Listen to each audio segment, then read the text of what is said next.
को मेरा प्रणाम। आज जिस विषय पर हम चर्चा कर रहे हैं वह विषय है बहुप्रचलित आरती ओम जय जगदीश हरे। आप कभी विचार करते होंगे कि यह आरती लगभग कितनी पुरानी है और इसके मूल रचनाकार कौन हैं। तो प्रिय साथियों, यह आरती मूलतः श्रद्धाराम फुल्लौरी, जो कि मूलतः पंजाब जालंधर के निवासी थे, उनके द्वारा रचना की गई है। और इसका काल यदि हम देखें तो श्रद्धाराम फुल्लौरी जी का जो जीवन काल है वो 1837 से और सन 1881 तक का है।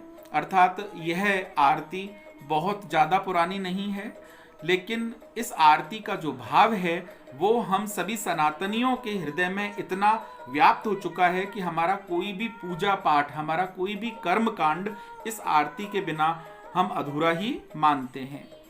इस आरती के अंदर जो अंतिम पंक्ति आती है और उस पंक्ति में कहा जाता है, विषय विकार मिटाओ पाप हरो देवा, स्वामी पाप हरो देवा, श्रद्धा भक्ति बढ़ाओ संतन की सेवा, ओम जय जगदीश हरे।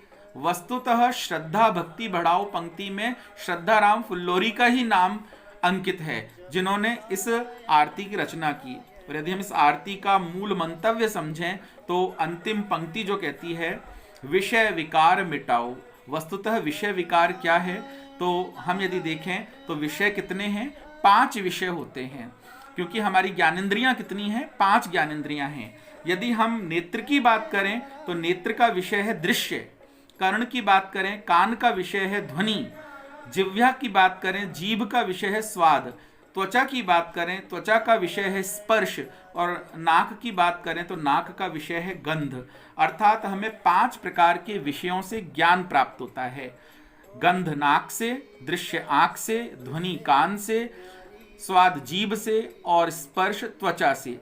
इन 5 विषयों से प्राप्त होने वाला ज्ञान हमारे मस्तिष्क तक जाता है और मस्तिष्क में धारण किया जाता है, लेकिन यह ज्ञान पूरी तरह से निर्मल रूप से हमारे अंदर नहीं जाता है।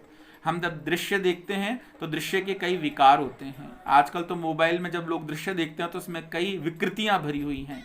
जब हम सुनते हैं तो सुनने के अंदर भी ध्वनि के साथ कई विकार आते हैं। जब हम स्वाद चखते हैं तो कई ऐसी चीजें हैं जो हमें चखने योग्य नहीं होती हैं, खाने योग्य नहीं होती हैं, लेकिन उन विकार युक्त चीजों को हम ग्रहण करते हैं।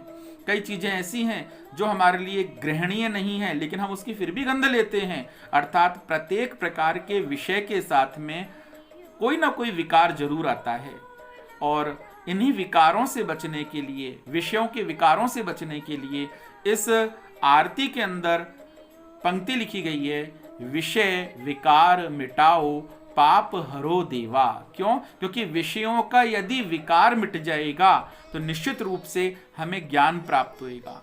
विषयों से यदि विकार युक्त ज्ञान प्राप्त होता है तो निश्चित रूप से विकारों से पाप का जन्म होता है। इसलिए इस आरती में प्रार्थना की गई है, विषय विकार मिटाओ पाप हरो देवा।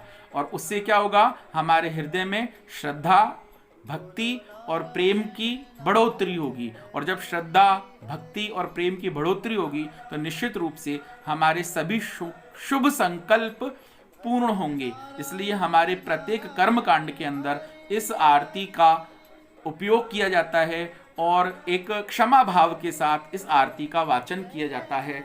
ओम जय जगदीश हरे, स्वामी जय जगदीश हरे।